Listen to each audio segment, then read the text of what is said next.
Merci de nous rejoindre pour cette dernière partie de l'Africa Newsroom. Nous sommes toujours en compagnie de Tidiane Dabo, Sega Goundiam, Gratien Rukindi-Kiza. Tout de suite, notre Zoom Société consacré aujourd'hui à la sécurité routière en République démocratique du Congo.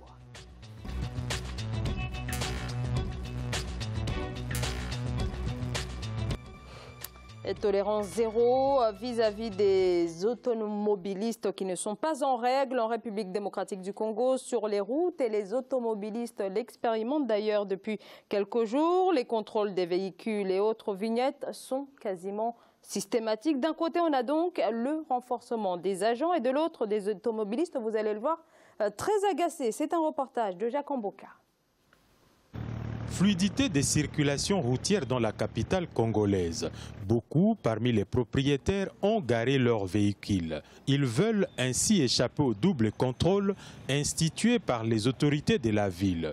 Le contrôle technique des véhicules et l'achat obligatoire des vignettes 2016 et 2017. Il faut débourser environ 150 $ au minimum pour ces opérations. Une somme jugée exorbitante par les automobilistes. Moi, je ne commence à travailler que vers 16h30. Je me bats pour réunir les moyens afin d'acheter ces documents.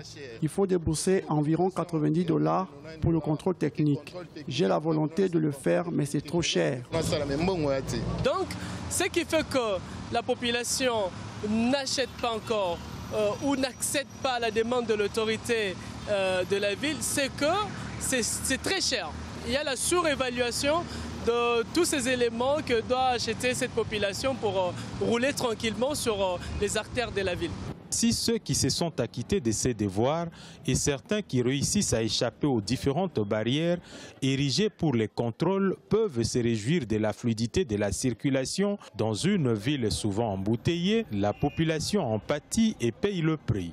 Beaucoup déboursent un peu plus pour atteindre la destination. Ça nous handicape vraiment. Je prends par exemple, moi j'habite Yolo. Et auparavant, avant d'atteindre mon lieu de travail, je payais tout simplement 700 francs pour arriver à mon lieu de service. Et actuellement, je suis obligé de quitter Yolo, de prendre un taxi Yolo vers Victoire.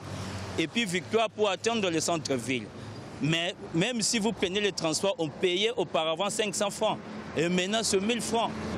Les automobilistes fustigent entre autres l'état délabré des routes de la capitale. Plusieurs artères ne sont pas praticables, ce qui laisse se poser la question de la gestion des fonds alloués à l'entretien des routes. C'est donc une question de confiance entre les autorités et ses administrés qui se pose, pensent bon nombre d'observateurs. Alors, contrôle technique et vignettes beaucoup trop cher, dénonce donc les automobilistes. Alors bien sûr, la sécurité routière a un coût, mais encore faut-il que ce coût soit défini en fonction du niveau de vie de la population. Et c'est là toute la question, Tidiane Dabo. Oui, vous avez parfaitement raison. Je crois que par rapport au niveau de vie de la population, les montants qui sont quand même demandés sont assez élevés. Mais quand même, pour moi, la sécurité n'a pas de prix à un moment donné, parce qu'il y a trop d'anarchie sur les routes africaines. On a des cercueils roulants, des accidents incompréhensibles par moments qui se traduisent par la vétusté de ces véhicules qui sont importés de l'étranger, qui retrouvent une seconde vie en Afrique. Moi, je trouve que c'est bien. C'est bien au moins de mettre en place tout un système de contrôle, mais simplement, il faut l'adapter à la situation. C'est vrai que quand on voit l'état des routes, vous ne pouvez pas demander 90 $ ou 150 $ pour des documents, et ensuite que les usagers ne voient pas la répercussion sur la situation des routes du pays. C'est vrai que ça peut quand même poser un problème. Je crois que c'est à ce niveau-là que tout le débat se concentre, quoi, parce que quand même, c'est vrai, on parle de la problématique sécuritaire, mais avec l'état des routes là, ça l'amplifie. Gratien Rukindi-Kiza, donc la vétusté des routes, donc les pouvoirs publics ont également la responsabilité dans cette question de la sécurité routière. Oui, bien sûr, les pouvoirs ont la responsabilité. On ne peut pas demander, par exemple, des prix exorbitants pour le contrôle technique, pour que quelqu'un qui fasse réparer sa voiture, qui retourne dans les nids de poules, donc qui va avoir chaque fois des problèmes quand il roule. Donc ce n'est pas une bonne chose. Je pense qu'il y a aussi, on parlait d'organisation des États, voilà, un cas typique d'organisation. Ils font payer de l'argent et ils ne réparent pas les routes. Et en même temps, ils refusent les aides pour organiser les élections.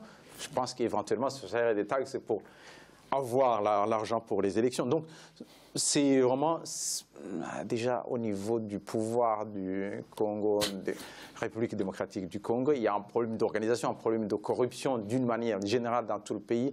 Et quand on fait payer aussi le citoyen ce genre de prix, ce n'est pas vraiment une bonne chose pour la population. Alors, des prix excessifs, forcément, ça va avoir des effets sur une réglementation qui va finalement avoir quelques difficultés à se faire respecter, Goundiam.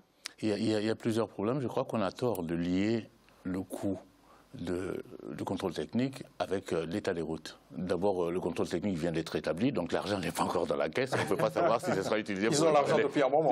Voilà, ce sera pour... Alors, ce n'est pas la première fois qu'on fait payer les automobilistes. Hein. La vraie question se pose en 3 termes. 1. Est-ce que les contrôles techniques seront faits sérieusement ? Ça existe au Mali, je sais comment ça se passe. Donc, alors, comment ça se passe Non, mais écoutez, tout le monde sait qu'en Afrique, vous pouvez, les contrôles sur les pneus, vous remplacez les pneus, vous empruntez les pneus avant de venir au contrôle technique, vous passez le contrôle technique, vous rendez les pneus et vous remettez les anciens. C'est aussi simple que ça. Hein. Bon, donc on sait comment ça se passe. 1, il faudrait que ce soit fiable. Oui. 2, ça pose le problème pour en revenir au montant, du calibrage de la fiscalité. C'est un problème pour pas mal d'États. Il faut calibrer la fiscalité en fonction de la capacité des gens à payer, de l'acceptabilité d'une décision pour qu'elle soit efficace.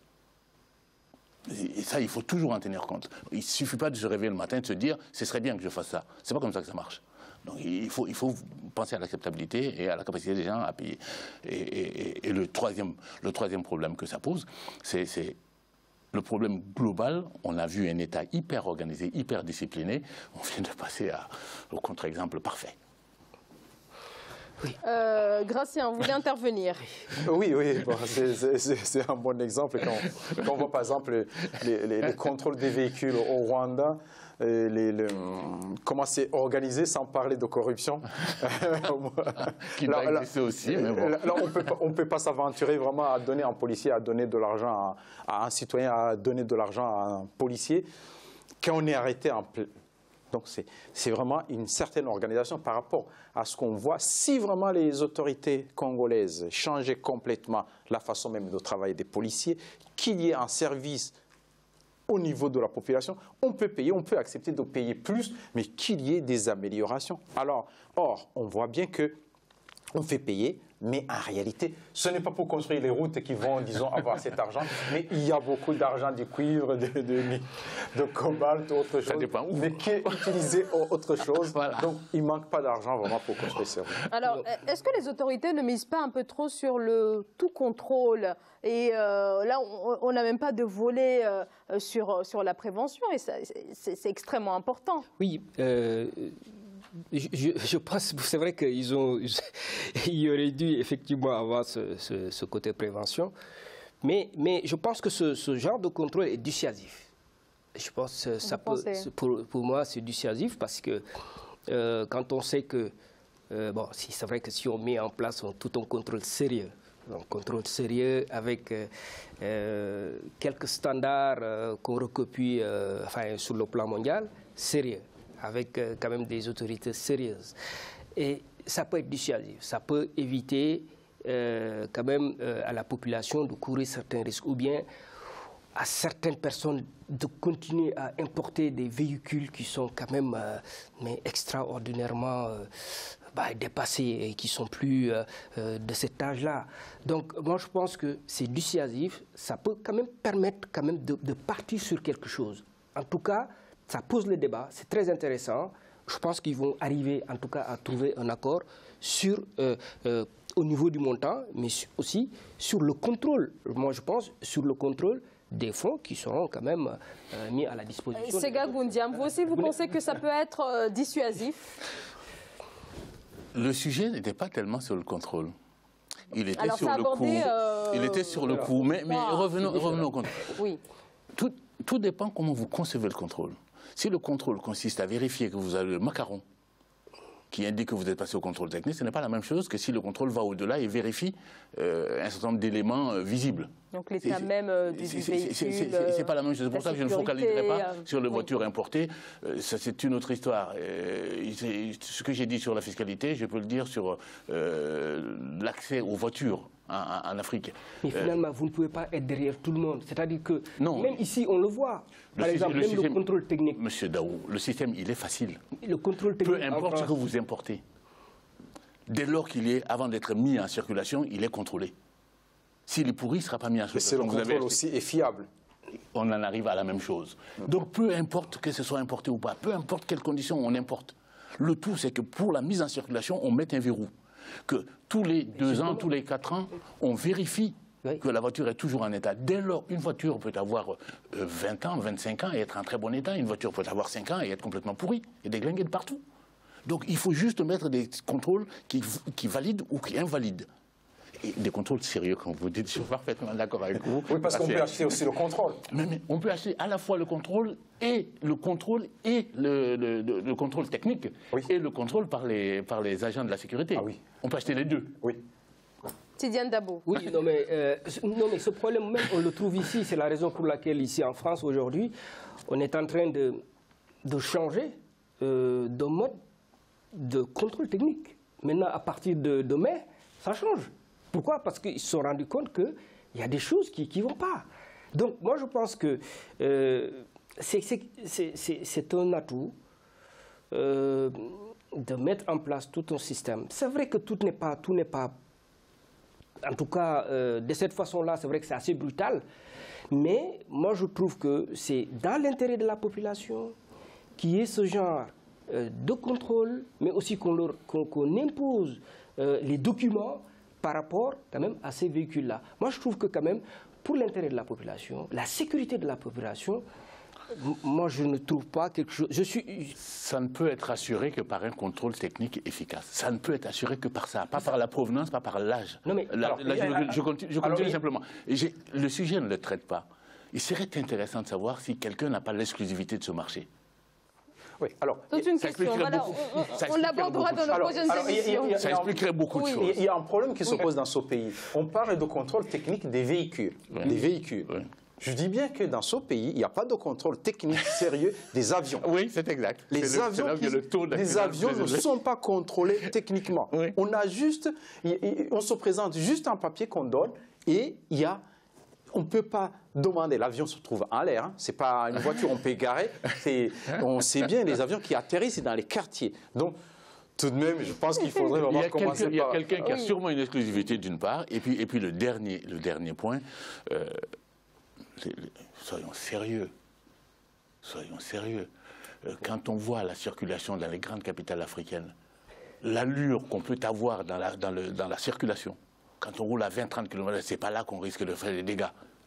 Allez voir dans les capitales comment on roule, à quelle vitesse on roule. Les accidents sont... C'est à peine de la tôle froissée, même pas. Non, mais... Un dernier mot, Tidiane Dabo. Non, mais parce que quand même, quand on va dans les capitales africaines, vous voyez les véhicules aussi. Moi, je pense qu'on ne peut pas aussi ne pas incriminer ces véhicules-là. Moi, je vois des cercueils roulants. Très sincèrement. Et là-dessus, c'est parce que, c'est vrai, il y a une défaillance au niveau du contrôle technique. Oui. Hein, il y a une défaillance au niveau du contrôle. Il n'y a pas de sérieux. Mais si on met en place toute une organisation, un contrôle, mais aussi, quand on fait un contrôle technique, il faut aussi que les policiers, enfin les agents... Donc du sérieux... On est d'accord. Ah oui, il ne faut pas qu'ils soient... Voilà. S'ils sont corrompus, ça ne sert à rien de faire le contrôle technique. On est tous d'accord. On est tous d'accord là-dessus. Mais encore une fois, arrêtons de réfléchir avec nos revenus et nos capacités en Europe. Les gens ont besoin de se déplacer. Je ne dis pas qu'il faut les laisser se tuer, mais ils ont besoin de se déplacer. Il faut mettre en place les systèmes qui permettent aux gens de se déplacer à un coût raisonnable avec la sécurité suffisante. Donc des systèmes adaptés, tout en ayant une sécurité routière. $150, c'est trop. Merci beaucoup. On a bien compris le positionnement des uns et des autres. Merci à tous les trois d'avoir été sur ce plateau. Tidiane Dabo, je rappelle que vous êtes avocat au barreau de Strasbourg. Sega Goundiam, un grand merci à vous. Je rappelle que vous êtes chercheur et consultant en management. Gratien Roukindikiza, merci pour vos précisions. Merci Zara, bonsoir à tous. Merci. Pardon. Et merci à vous de nous avoir suivis. On se retrouve lundi. Très bonne soirée.